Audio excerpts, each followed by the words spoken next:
Salaam Nerds podcast. We do reviews and recaps of nerd culture, reality TV, and current events from this week. Yo, it's the Salaam Nerds. My name is Dean, aka Watchman Dean, and I'm here with my boy Chad. We drop live episodes on YouTube on Sundays, Tuesdays, and Wednesdays at 10:30 p.m. Eastern. All episodes can also be found everywhere podcasts are found.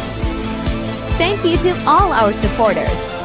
Please help us by subscribing and leaving a good review on Apple Podcasts and Spotify. Yo, Salaam Nerds. It's your boy Neves, aka Watchman Neves, and I'm here with my co-host Jeff, aka DJ Full Frontal. I live for those. How long does it take you to come up with those? How much time a day do you spend on the nicknames? I literally think of them like while the intro is happening. That's the amount of time I give these intros. Because you keep forgetting to plan prior to, and you're like, wait, what do I do? I actually do plan prior to, but I don't think of the nicknames. I like them to come to me. But that's not all that's coming.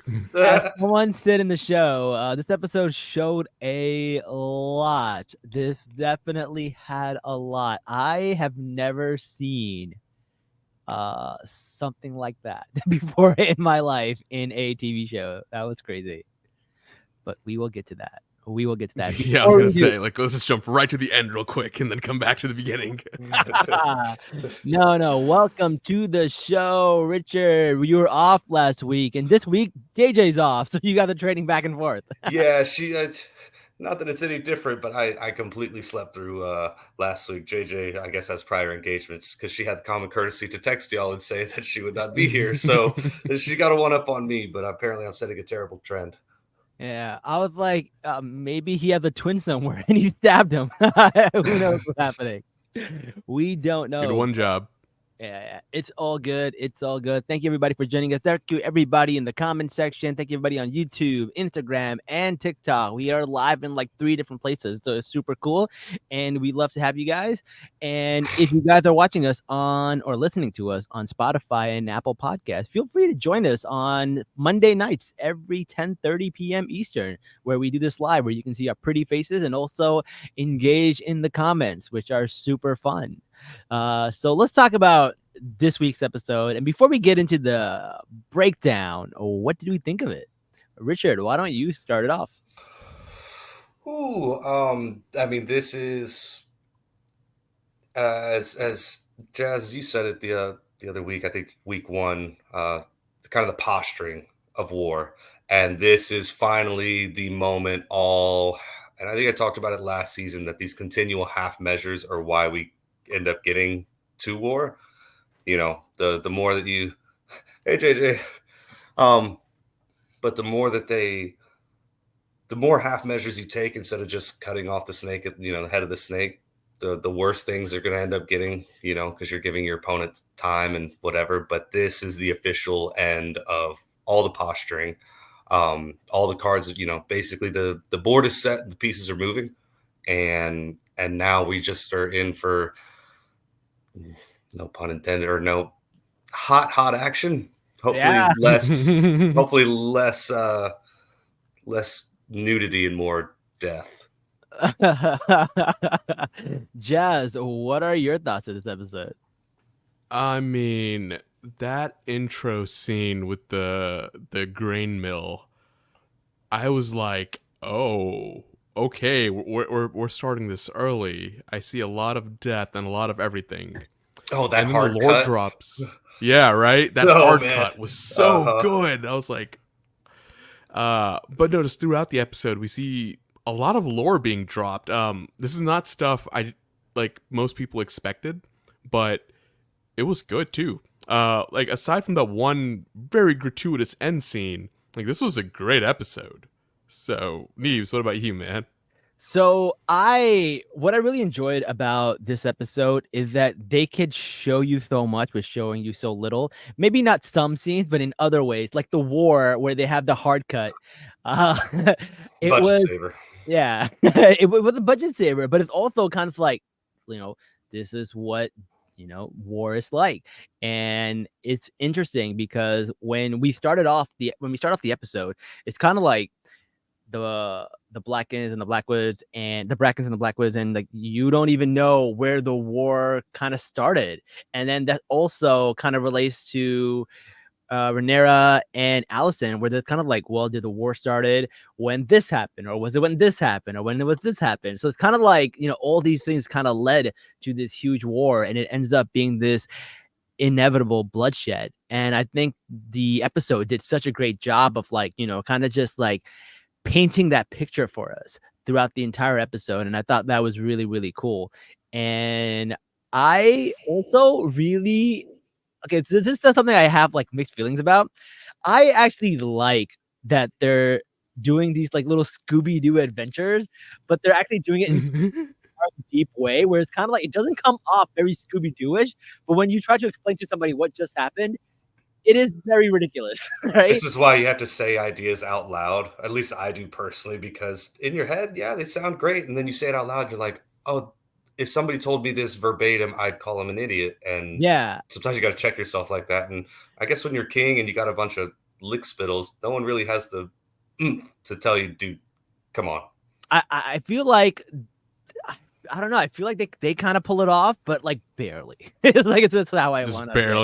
Just barely. Like the twins, and now this little like Mission Impossible scene where she's gonna pull off the mask and she's gonna be Rhaenyra the whole time. Like, I thought it was really, really like it was borderline Scooby-Doo-ish, but I felt like they pulled it off. I think they pulled it off. Yeah, and I mean she's trusting her master of whisper, or her mistress of whispers now. And she was absolutely right. You can just walk right in, and I never thought to, just set the up because it's going to cover your hair. It's, yeah. Not that the actress has like a bland face, but without makeup or whatever, she's just another person. And even she would know, even after being, told by the White Worm that, her only time that you can catch her alone is in the sept. She would know that, yeah, she's with her, even if she considers it fake piety. Rhaenyra would like, oh yeah, that would be a great spot to, but yeah, like she said, all it took right there was for Allison to say, she's right here, and war's over. War's over. So true. That is so true.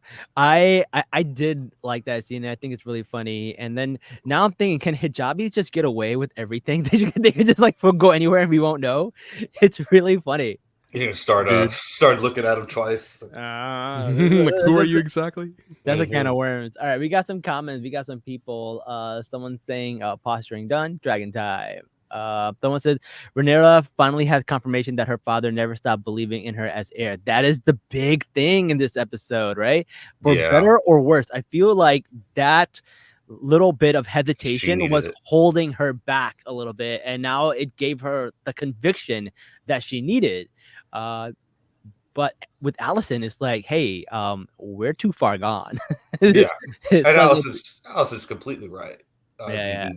Because blood's already been struck on both sides. Children have died, and armies are already marching to war. So and like you said, that hesitation that she had, I would think that if she left that conversation, because I was watching JJ live tweet a little bit after I watched the episode, but when her eyes start welling up, you could tell that like she's broken and defeated, thinking that Viserys didn't, that he unnamed her as heir, and then it flips over. But I think if that conversation ends with that vibe and that feeling, Rhaenyra gives up her claim, and I think everything comes to a hard halt, and she basically probably is going to take off. If I was her, I'd take off across the sea and just live in exile. But there was a line where she goes, "You know me to be unkind, but you have not known me to be untrue," and she was like, "Well, shit, that's kind of true." And I felt like if the conversation ended there, we would have had a completely different show. But it didn't end there, and we got more, and we really learned. And then, as JJ said, like the Scooby-Doo nonsense was worth it for the clarity that we got as viewers, and we also, get to see in the show, which I believe this whole scene does not take place in the book. So that's supposed to be really interesting because it's a secret meeting. So obviously the book is based on like history and stuff like that. So people didn't know about this things meeting. that people can confirm, like big battles. And of course, yeah, that definitely wasn't recorded, but Fire and Blood's also written in a way that's very anti-Rhaenyra, pro-green. And so for the most part, it's actually that she's not necessarily bedridden, but for most of the war, she's really recovering from the miscarriage. And so she's not out there, fighting or trying to, do things or really leading from the front. At least as far as like the histories say, because history's written by the victor, and Sure. but she's not looked at in a great light, and so of course they're not gonna, even if they had knowledge of this meeting, it would go against their agenda of painting her bad. Yeah. Someone says Rhaenyra finally knows there is no other path to peace than war. Yeah, that is true. Though she also does mention where we can't just have dragons flying everywhere and doing stuff. It's kind of like a nuclear proliferation, Cold War kind of thing vibe going on, which I think is very interesting. MTF says more proof that if you're going to name somebody Aegon, you need to use nicknames. That is true. Yeah, my family has a bad habit of reusing names over and over. So yeah, I'm one of like 3 Richards. There's 4 Raymonds.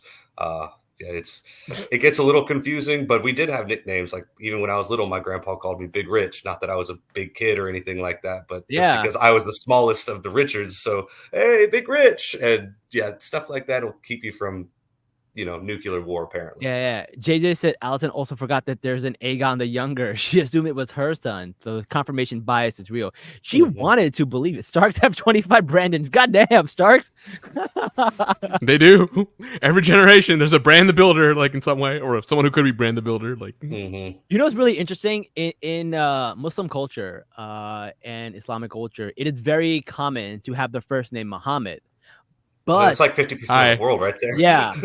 But nobody goes by their first name. Everyone goes by their middle name. Their middle name is considered their real name, which is really interesting in other cultures. So like, why don't they got middle names is what I'm trying to say. Hey, in Westeros, you're lucky enough to have a surname, even if it's Snow or Sand or some bastard name. Outside of that, you're just so-and-so the whatever, if you're lucky. Yeah. That's so true. That's so true. Or you're just cannon fodder for someone's war, which that's usually the case. That is usually the case. Well, speaking of cannon fodder, we did see that Civil War scene, which I thought was really cool. We also seen these two in another scene back in season 1 when they were fighting for Rhaenyra's hand, and they had a little beef right in the middle of their suitor session. Yeah, these are 2 different characters, but same houses. Same houses, yeah. And so back to where you were saying earlier that nobody really knows where this feud started. If I'm not mistaken, their feud started back in the Age of Heroes because House Blackwood, what's it called, had a weirwood tree that was poisoned by the Brackens. Either that was the start of it or that was a retaliation for what the start of it was. And in my opinion, this entire Dance of the Dragons started the day Otto Hightower said, you might want to try on one of your mother's dresses. That is, for me, that's exactly when that seed was planted to get her to be married to Viserys and then, get the Hightowers on the throne at some point. To me, that's when this war started. That's pretty true. That makes so much sense. Butterfly effect. The gods cursing the family essentially for doing something so outrageous. Like, I believe it. Well, we're gonna get to curses too because we get to see the Harrenhal, which I thought was a great scene. But I don't want to get to that. But though the king is chilling, he's getting his suit tailored, as you can say, and apparently he promoted his boys. They're part of the guard now. Yeah. Yeah, they're just chilling, not even standing up. And Kristen Cole's like, "What the fuck is going on here?" The Entourage Squad is now part of the secret security detail. Yeah, and it's practically, I mean, as long as they're somewhat handy with a sword, it's very practical because Sir Auric was usually the one in charge of looking after the king, and so now he's got his boys that he could just drink with that are just they're already around him. So as long as they're somewhat competent swordsmen, I mean, the quality of your Kingsguard is going to go down when you have to replace so many at a certain time. Yeah. So if Rhaenyra was a man, Otto would have married Alice. Yeah. Yeah. Yep. This war started. Spot on with that. This war was started when Rhaenyra was not born with a penis. So basically, homophobia is the cause of all this stuff. They could have just let him be. Or just misogyny, yes. Or misogyny, yeah, right. All right. So we see that, and then we also see, Daemon at Harrenhal, and it is a mess. Very damp. I'm sure there's a lot of mold everywhere in that place. That does not feel like a fun place to visit. But I like that he like comes in, he's all sneaking around, and he's trying to make sure that he's got to kill everybody, and then he's gonna claim it, and everyone's like, "Yeah, sure, bro." Yeah, the castle's so it's such a huge castle that like even a big house, and obviously House Strong isn't a very big house. Yeah. It's so big that you physically just cannot garrison it all, even if you have like a shit ton of money. Yeah. And so you typically there's entire towers that you just don't even man or even have like any of your household or anything like that. You'll typically only occupy one or two of the towers, and then at a certain point when the curse of Harrenhal hits you, you'll go from occupying 2 full towers to just the bottom thirds of 2 towers, and then just 1 tower, and then you just kind of watch your line kind of dissipate and die. But yeah, he's expecting somebody to not necessarily greet him or attack him or whatever, but I think he had no idea how ill garrisoned Harrenhal was until he landed. I don't think anybody had any idea. Like, it was in such a state of disrepair, like bricks just falling down, nothing solidified, the leaves overgrowing on the ground. It was just like no one had been here in decades. Yeah. It was such a sad sight. That tower that he lands on is actually, I think, known as either the King's Tower or Heron's Tower, something like that. So like the landing up there was him trying to feel like Aegon the Conqueror, I mean, because we have to specify now. Yeah. Well, Aegon the Conqueror, who's the one who burned it all down, right? Correct. And so I think landing there was him not only just for the intimidation factor, but he also wanted to feel like, Mr. Billy Badass and land up at the highest peak. And then that slow time, the whole way down. He probably spent like 45 minutes before he ran into somebody. He was like medieval Splinter Cell, where he just like Solid Snake and just going around and doing all this stuff and sneaking around, and there was really nobody to sneak around to. So it said no one wants to come near Harrenhal because it's cursed. So do we know why it's cursed? Because it was like hubris, right? It's one of the things where like it was kind of like and it was there's blood in the stones of Harrenhal because Harren Hoare, the one who the Ironborn king who made it, had invaded the Riverlands and had been holding it for a while and subjugating and enslaving the River Lords and their subjects to build this monstrosity that was with slave blood and bones. Thank you, JJ. But yeah, like hundreds, if not thousands, died in its construction. So there's blood in the mortar of it. And every family who has held it, their line has ended. No one, even up until the main show, sorry, spoiler alert, even up until the main show, nobody who has had lordship of Harrenhal has held on to it for very long. Maybe a few generations, but nothing. Eventually your line does die. Damn, that's crazy. Oh, and and what's it called? Yeah, Harren Hoare was cutting down because they believe in the drowned god. So the weirwood trees meant nothing to him. So yeah, he's spitting in the face of a lot of gods, and eventually a dragon comes after you. Of course, you feel so much hubris that stones don't burn, but apparently he's never seen an oven before. Yeah, right. Exactly. All right, cool. That explains a lot. I did love the scene where Daemon is just sitting there and they're having a conversation. He's like, all right, this was too easy. These motherfuckers are trying to poison me. Like, I'm not eating these peas, bro. Poison peas. You're like, that is a great way to kill a dragon rider. And I was like, well, he's not wrong. Makes sense. He's not wrong. So I kind of got that. I'd be suspicious. I would have just passed my bowl over to him, said take a couple bites and send it back. Come on. I know. Like, how long is bro gonna stay there? He's gonna be hungry the whole time he's there. Right. Yeah, he accepted their hospitality, but wouldn't eat their peas. Maybe the peas smelled bad. I know, but I like how he goes into his bedroom and it's like leaking, and then he's got like his little bowls, and then like he's got a little security thing. He put a sword in the middle of the door for security. Yeah, I was like, all right, who needs like a chain link chain when you have your sword? I thought that was really funny. So he has this nightmare where he sees Millie Alcock, the younger version of Rhaenyra, sewing the head of Jaehaerys, and that was kind of wild to see. And she says, I have to clean up your messes or something like that in that sense. And then as he's, walking around the holes, you realize he's having a dream and he wakes up in the middle of somewhere. And then this woman appears and says, hey, you're going to die here. And I would be like on the first flight out on my dragon if I saw that shit. That was creepy. It's like that theoretical, the snail that can always, kind of chase you around, but you can live forever as long as it doesn't touch you. Just don't go back to Harrenhal. You'll be fine. Yeah, exactly. So that was Alice Rivers. We don't get her name yet, but I mean, it pretty much has to be. And she is a bastard of House Strong and was said to be a practicer of magic or the dark arts. No one really knew. She's a very mysterious character, and we will see more of her. Ooh, I'm looking forward to that. That looks. That's all we can really say about it because there's a lot that comes from her. Don't want to give too much away. Don't give too much. Somebody mentioned it earlier. They wanted to talk about the visuals of like the point of view of the dragon when you're riding in, and that was really, really cool. I really did like seeing that.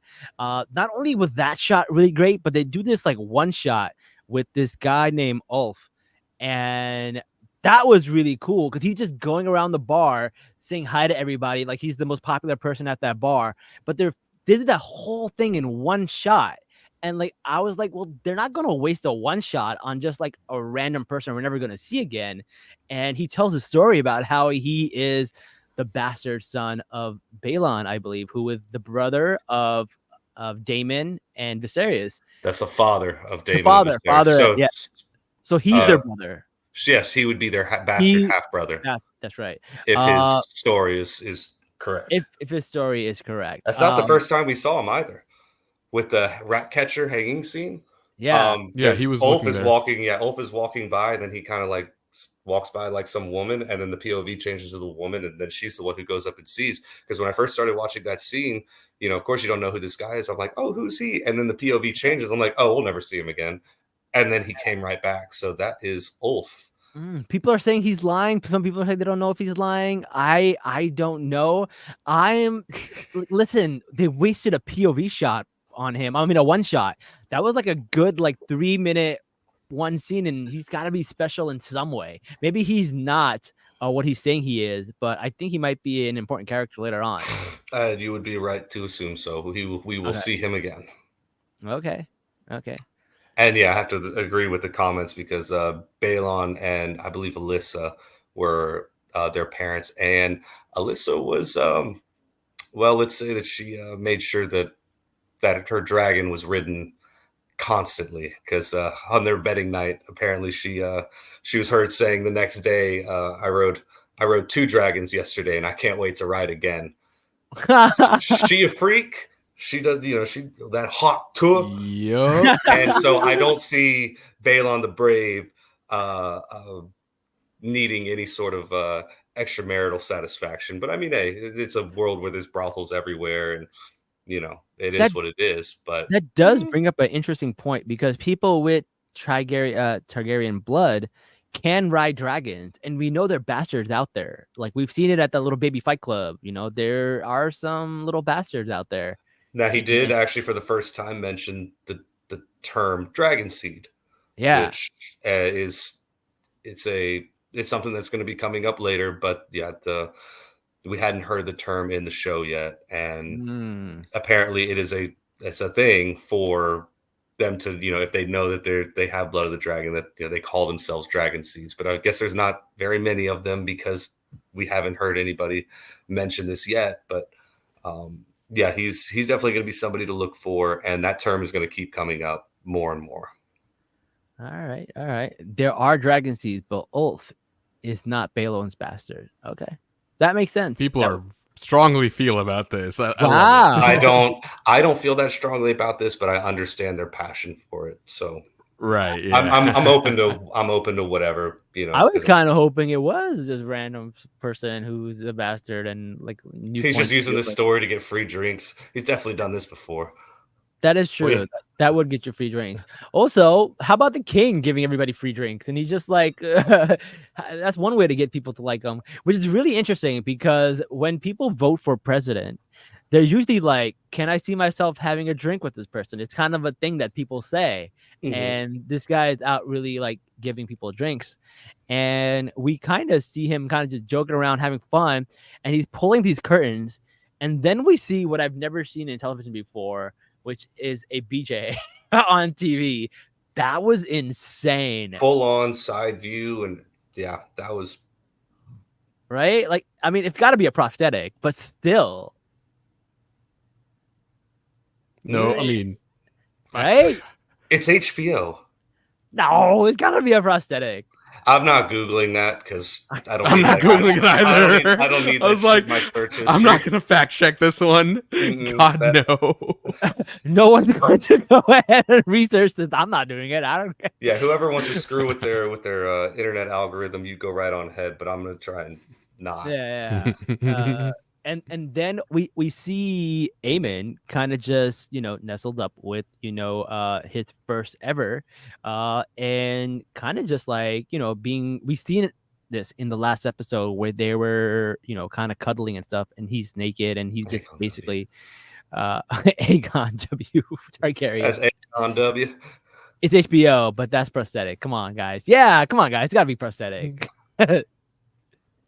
I did think the I don't spend my free time staring at dicks, so I mean I have mine, and yeah, and I barely care for that one. So so all right, so that was wild. But then he kind of just like he's still being like humiliated by his brother even after all these years, and it's so interesting to see him because he does care for him.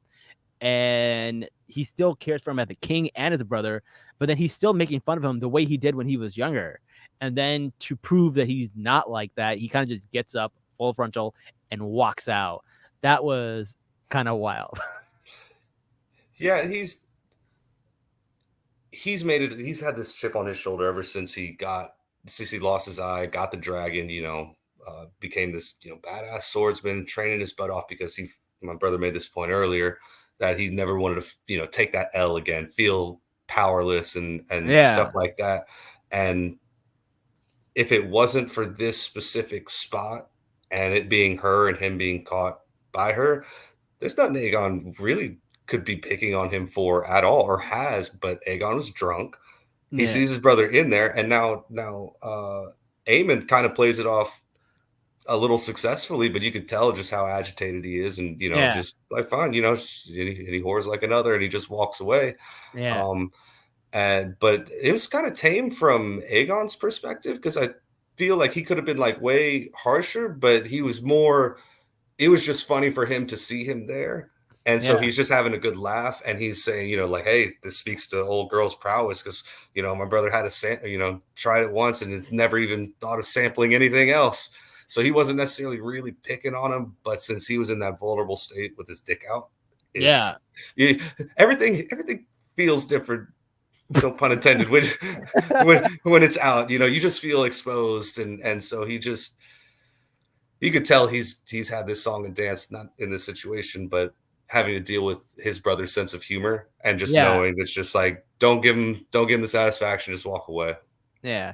Someone says, can we talk about how it's always been Aegon bullying Aemon from the beginning? Like he's always been the ringleader. Yeah, it wasn't even the other kids. It was really they were just showing brother. We talked about this last season, how like I grew up as like the youngest of most of my cousins, and when like the next generation of cousins kind of started, it was, I mean, I would get picked on, but it was always nice when someone else is the butt of the joke, and The older ones are usually the ones, the ringleaders. And so you kind of like lean on them like, hey, we made it funny and it wasn't about me, right? And it definitely was Aegon because he's got that just nonchalant, whatever sense of humor.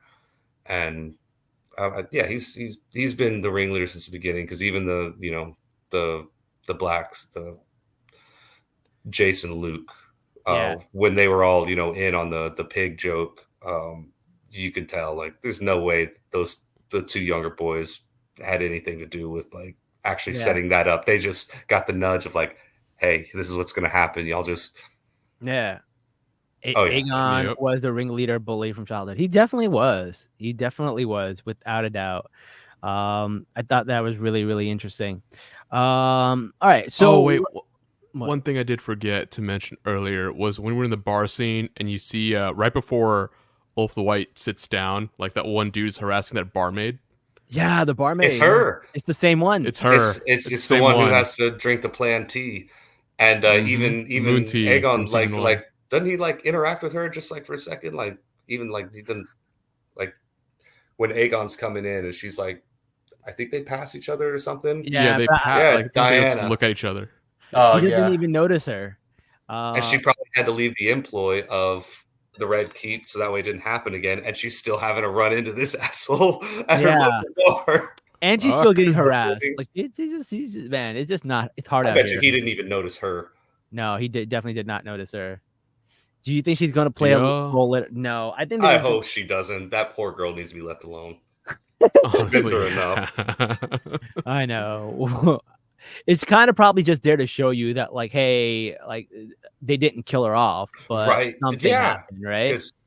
Allison, that might have not been Moon Tea. It could have just been poison, and then she just drops dead 20 minutes later. And JJ has a theory. Spill it.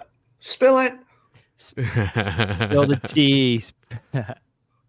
Definitely want to hear that. We need to hear this theory.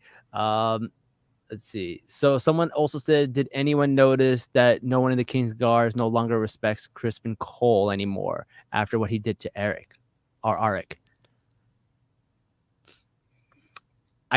I don't know, because I feel like he kind of has a little bit of an imposter syndrome where he's kind of just like thinking about like, what the hell did I just do? And should I really be the hand of the king at this moment? Because obviously he's not qualified. He's the only guy that goes from like trying to get fired from his job to getting like a hardcore promotion. And just keeps failing upwards somehow. Right? That's so Some true. people do.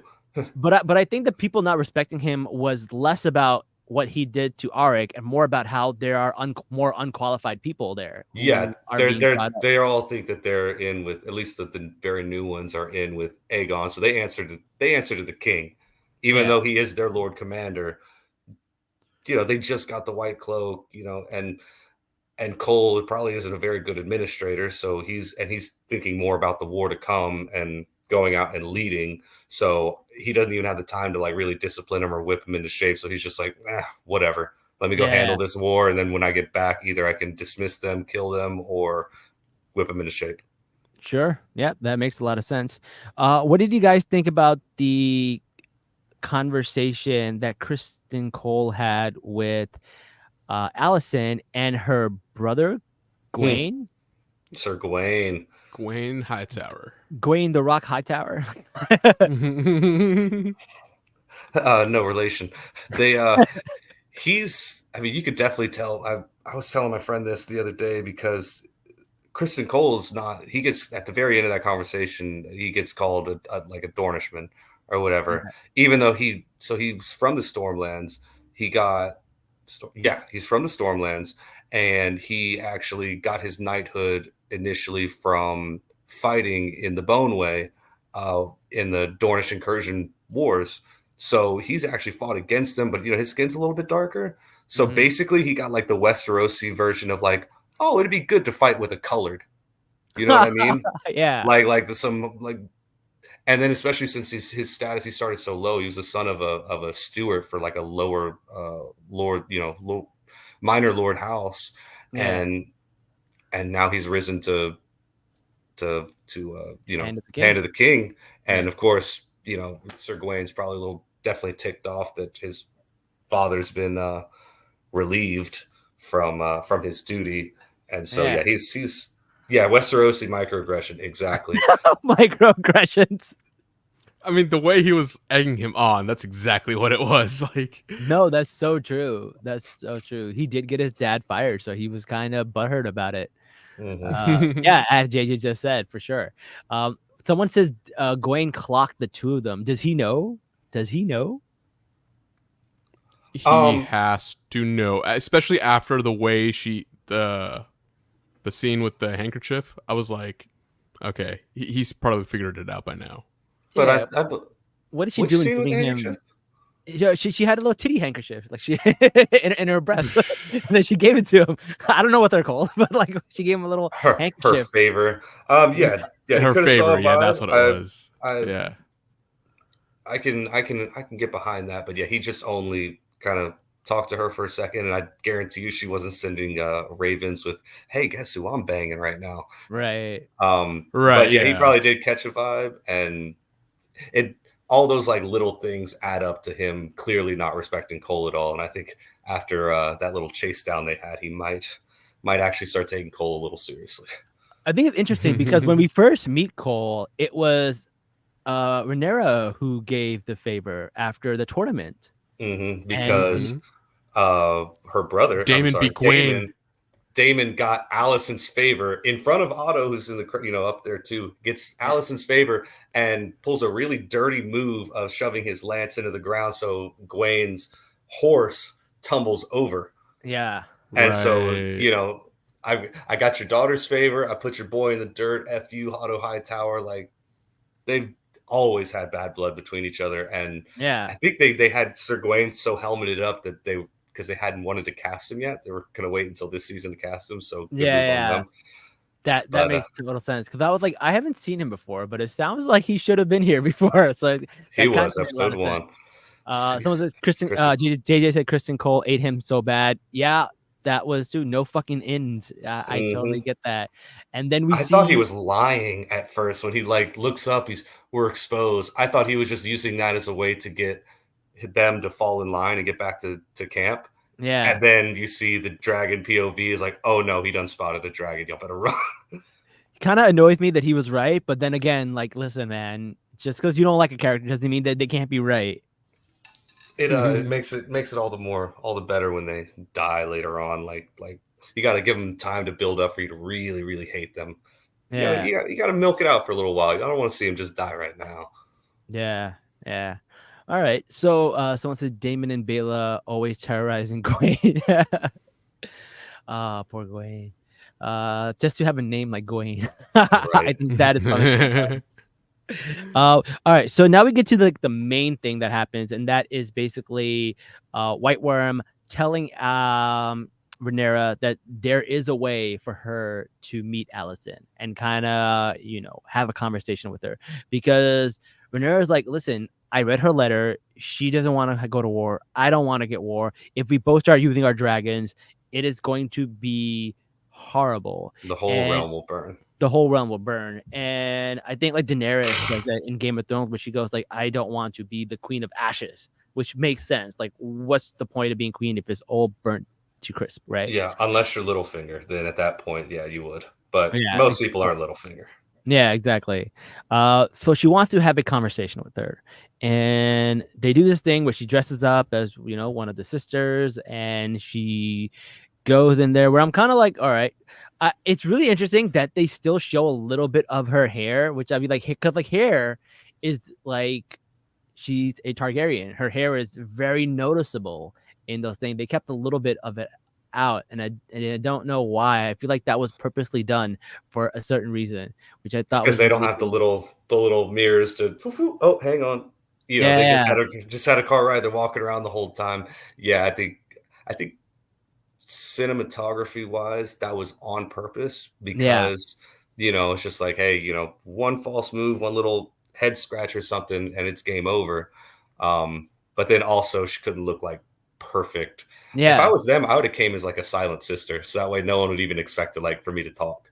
That because is they like true. cover their face and everything. But she might not have been able to get into the sept, and whereas a septa very easily, that's where they're supposed to be at the time. So Now, I may be incorrect, but isn't this the last time we see them as young children, or the last time we see them as young children, if in that room where they're kind of praying for Rhaenyra's mom?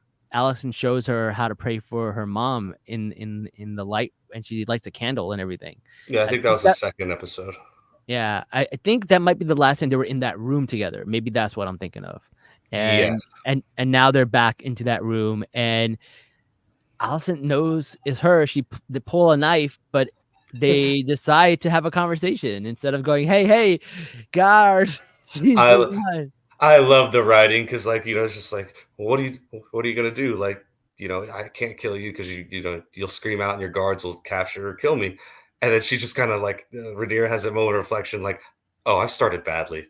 Like, I love that because she's just perfect. Right at that point, it's like, I'm gonna put point. this away, and then we're gonna talk like people. Sorry about that. I don't try to pull knives on people on a daily basis. Let's start all over, guys. Let's start all over. Exactly. Yeah. So they have this conversation, and then we get like the reveal, and it's really interesting because I heard the conversation going one way, and I was like, "Oh crap!" Like she's gonna convince Rhaenyra that what happened was true because she believes it, even if she maybe subconsciously doesn't believe it. She does believe it for the most part, and then it goes another way. She says a little too much, and she then drops the prince that was promised line, and she didn't know that she was dropping too much. She was just like, "This is what I remember." And keep in mind, how many months do you think have passed since Viserys? Oh, this has been years, probably, man. Like, I think it's only been a few months because, the Dance of Dragons lasts from I think 129 AC to like 131 AC. So this is only a 2-year conflict from beginning to end. So I think only a few months have passed. So it's kind of, I'm sure it's still relatively not fresh in her mind. But then as she's telling her, and then little bits of details are coming back into her head, she's saying those details, not knowing that, oh yeah, now she just gave up weeks even. I just think the actress did such a great job. Yeah, it's been a few weeks. The actress did such a great job because you can see the expression on her face as she's learning every little bit of information. Like it goes from like despair and then to going to like a light and going, oh crap, wait, it is mine. It is my throne. And then oh shit, this all started from that. Fuck. Yeah. Like the whole roller coaster emotions you can see on their faces, and it's a masterclass in visual. Basically, like, just facial language, body language. Which I think is also really interesting that they made her wear that nun garb because it focuses on the person's face, right? And you really get to see because you're not distracted by the hair. The hair is not covering the eyes. It's all in your face. Like her no body pun was intended. Very, very flattering in that getup. I was like, nun get up, and I was like, ooh, she got a little body right. I know she identifies they them. Respectfully. They got a body. Sheesh. In a nun's outfit. That's gonna cause all types of bad stuff on the internet. So that's gonna be interesting. But yeah, I love the way the episode ended. I thought it was really, really great. But now I think everything is gonna get amped up. Because now she has conviction. Now she has that doubt that is gone. And her throne was stolen. And Allison's like, there's no going back from what we've already done. It's too late. It's not her throne to give up anymore.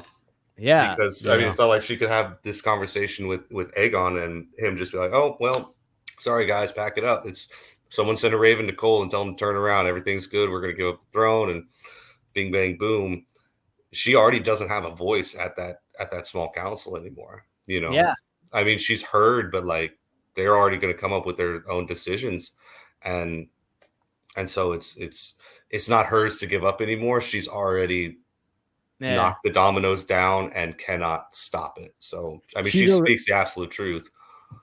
You're right. She's also already losing power because, like, even Kristen Cole was like talking back to her, and he out of the hand and kind of just like ignoring what she was saying, and she looked at him like she got the ick. She was like, "This motherfucker, like, really?" It was really, really interesting. So I'm very curious. Yeah, and Laris, his scene where he basically gets actually named, Master of Whispers, is a very, ingenious way of getting Aegon to stand down and not trying to set the fetish stuff. I'm sure it is. But a good way for him to stand down and not want to take off. He's actually, by the way, wearing Aegon the Conqueror's armor, and it looks a little ill-fitting because Aegon is a bit stockier of a guy. But like telling him that, hey, if you take off, basically your mom and your brother are going to be, they want you to leave so that way they can kind of run the show. And even I don't think that's actually what he really thinks is going to go on, even though it definitely will. His mom's going to try and grab things by the reins big time with Cole and the king gone, because no one else really has the authority. Yeah. So I think he used a very likely outcome in a dishonest way to get his point across that, hey, you shouldn't take off right now because you're going to get messed up if you try and just take off on Sunfire and start, doing what you want to do. So the other thing that we didn't talk about yet was, I believe, Rhaena, who was given the eggs and the children to take to safety.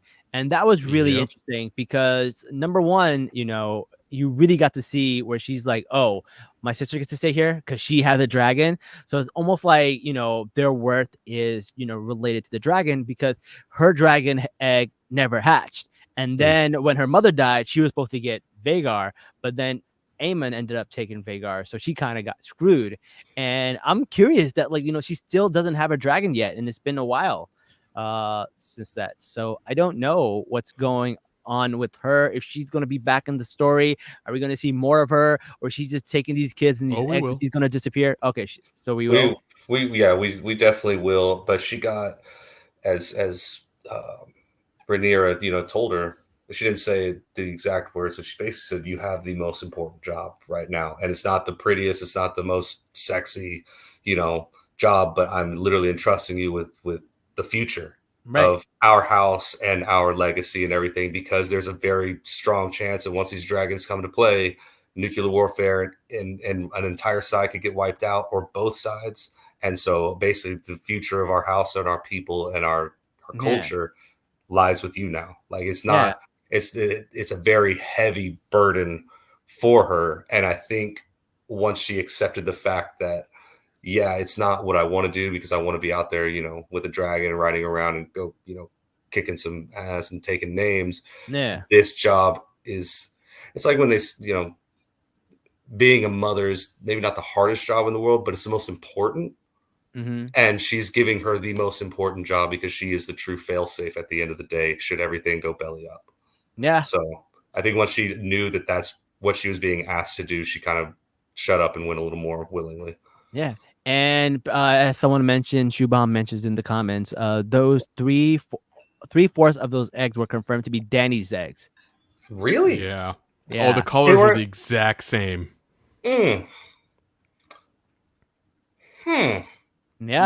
which makes it a very interesting thing about the fourth egg, what that one hatches to be and what happens. Good point. Good point right there. Yeah. Can't give too many spoilers because I know for a fact it's going to happen. But well, I think those 3 eggs are going to hatch and Daenerys is going to have them. No spoilers. Okay. You know what? Fine. Yes, those 3 eggs hatch should be Daenerys's dragons. All right. Thanks, Thebes. I haven't watched yet. Shut up. Like, oh, you haven't watched season 1 of Game of Thrones from 10 years ago? Whoops, my bad. I gotta get started. Bye, guys. Could you imagine somebody starting House of the Dragon now, and then they're like, "Oh, I'll catch up on Game of Thrones one day," and listen to this podcast. And I'm like, "God damn it, Neebs, you spoiled it for me." That's actually that's how my mom started with House of the Dragons, and she watched season 1, and then my stepdad, her husband, ended up switching jobs, became a trucker, and he was gone most of the year, and so she filled a lot of her time. And I'd get text messages randomly, just like, "Wait, who's this person? Who's this person?" I'm like, "Mom," I was like, "You're gonna have to call me because it's gonna take more than 10 minutes to explain." Yeah. She showed me, like, she printed out like the houses and like family trees and stuff, and she was having to ask me like, "Wait, what's book and what's show and this and that," because like there's different characters and just send her the podcast, bro. It'll explain it all. Oh no, this is just for Game of Thrones, and then we need the views. She's watched this a few times, and then she saw me referencing choking somebody consensually, and she had enough. So no, I remember that. Oh, yeah. That was one of the best comments we ever had. That episode. Oh, cheers. You just feel way more exposed with your dick out. That's gonna be another good one. I'm gonna clip that one. Yeah, for those of you that don't know what we're talking about, last season Richard had some very choice words. For... There was quite the pause in between me referencing when Damon chokes Rhaenyra. I was saying, "Look, I've choked women harder than that," and then like hard pause, and then I realized what I said, and I had to say with consent. And the look on JJ's face, because it took her a minute for that to click, and that was worth every second of it. So that was fun times. Oh my god, that's hilarious. We got some more comments. Let's read them real quick. That's how I feel when people watch the Star Wars prequels first. Yeah, that would be interesting. I feel like you could probably do it if you wait long enough, but then you're probably gonna get spoiled. It's not worth it. We don't with the Star Wars prequels. It's different because the internet didn't exist then. We didn't have spoilers everywhere in the world. You could go on without finding out. It takes all of the juice out of the episode 5 reveal of "No, I am your father." Right, exactly. That's pretty much all it does. But yeah. All right, let's see what else we got. Someone says I like Cyrex and Rhaenyra way better. Is poetic. Rhaena. Oh, Rhaena. Yeah. All right. It connects Rhaenyra and Dany in a beautiful way. That is true. It does connect them. Yeah. Rhaenyra's dragon to Dany's dragon, queen to queen. Rhaena, last rider to Dany's first rider in 107 years. Wow. Yep. Mm-hmm. Yeah, there's some a little poetic about that. That is very poetic. Good comment. Yeah. That is really, really good. Someone said, yeah, JJ, it is poetic, but it's one of the possibilities also. Interesting. Yeah. I was among the firm believers that Daenerys' dragons were stolen from during Jaehaerys' reign by a non-Targaryen who used them to basically buy a ship from Braavos and deck it out as nice as she wanted. Yeah, and then she took off around the world and ended up like crashed in a shy because the sea snake Corlys mentions when he goes to a shy, he sees a ship that looks like it was built. The Sun Chaser. Yeah, something like that. But and that's where Illyrio Mopatis says that he buys those dragon eggs from a shy. So I was under that impression. If they're saying that it's that way, that's a big revelation to me. So I'm not sold yet, but I'm open to the idea of it, especially with all 4 of those eggs being like that. That's a little more poetic. Yeah, I think this is the director Geeta Patel. She confirmed it, so we'll see what happens. She did confirm that those 3 were Daenerys' eggs that they were sold off. Well, I don't know if she confirmed they were sold off, but the idea is that Alyssa did sell off those 3 eggs. She was part of Rhaena's court, and then she went on her adventure on the West Sea. But the eggs were sold in exchange for the Sun Chaser, the ship. Yeah, and the reason that they'll be safe is because there's been mentioned many times that like no one would think about attacking the free cities. It's not like something that like people do. It's not. They got so much money. If people could invade those cities, they would, and no one has. Yeah, exactly. So that makes a lot of sense. We talked about Corlys, and there was a conversation with him and his wife. Where they're kind of just talking about inheritance, and it was like a very random conversation, and I don't really understand the significance of that. Is that going to come into play later? Yes. Okay. I mean, I'm not too sure, to be honest, but it's go ahead, Jess. You got this. I mean, no, like I can't reveal too much because spoilers, but when they're like saying, "Hey, we should make her the heir." right? Like that for sure is going to somehow tie back into another tragedy in some way. Oh yeah, they're saying because it's either going to be Joffrey or it could be them, and it kind of goes back to, even though Corlys didn't care about blood, he cares about the name. History remembers names. Yeah. But both of them get seasick. Apparently, or aren't built for the ocean. But at least they would know that part of their kids actually lived on in their bloodline. So kind of rehashing the same old conversation again now that Luke's gone. But I don't think Corlys really cares at this point. Yeah. Okay. I think that's just about everything that we captured. What do we got? Anything else in the comments we missed, Jazz? Until GRM confirms all this. Right. If Rhaena sent eggs to Prince Reggio, Prince of Pentos passed it down. He's never confirming it. Oh, she could have whole sold point.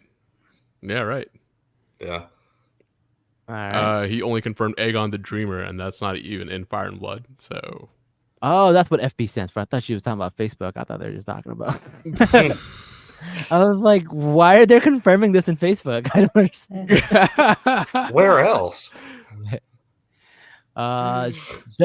He just told Condell to include it. Who's Condell? Ryan Condell, the executive producer. Oh, okay. I thought there was a character in the show.